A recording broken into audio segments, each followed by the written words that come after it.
அப்போ இது நாட்டினஸ்லாம் இருந்துச்சா? கென் பண்ணிட்டு இருக்க நாட்டினஸ் அது இருக்கும்ல, அது ஏஜுக்கானது. ஓகே. அப்புறம் திருப்பி ஒரு 1 கோடி ரூபா செக் கொடுத்து பண்ணான்னா கூட பண்ண மாட்டான். அப்புறம் சினிமா கஷ்டம் தெரிஞ்சிடும், வழி தெரிஞ்சிடும், துரோகம், நட்பு இதெல்லாம் கடந்து வந்த பிறகு இதெல்லாம் பண்ணலான்னா பண்ண வராது. ஓகே. அது அந்த ஏஜில் அது ஜாலியாக அப்படி கடந்து வர்றது தானே. அது இப்போ இந்த ஏஜ்க்கான ஒரு குரூப்பில் அவன் இந்த கரண்ட் ஸ்னாரியோவில் இருக்கான். ஸோ அது கரெக்டாக பண்ணுறான். அதான் முதல் படம் தான் டைரக்டராகவும் வந்து என்ட்ரி கொடுத்துருக்காரு, ஹீரோவாகவும் என்ட்ரி கொடுத்துருக்காரு.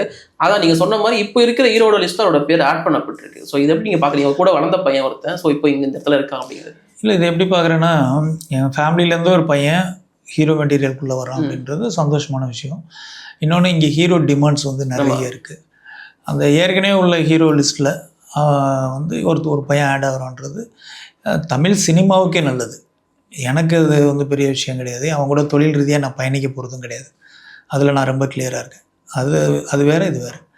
ஸோ ஆனால் நான் ஒரு பையன் வந்து ஆடடாக சினிமாக்குள்ளே ஒரு ஹீரோ மெட்டீரியல் கிடைக்கிறான்றது எத்தனையோ கிரியேட்டர்ஸ்க்கு, எவ்வளோ பேருக்கு வந்து ஒரு வடிகால வேறு ஒரு ரூட் அமையும்.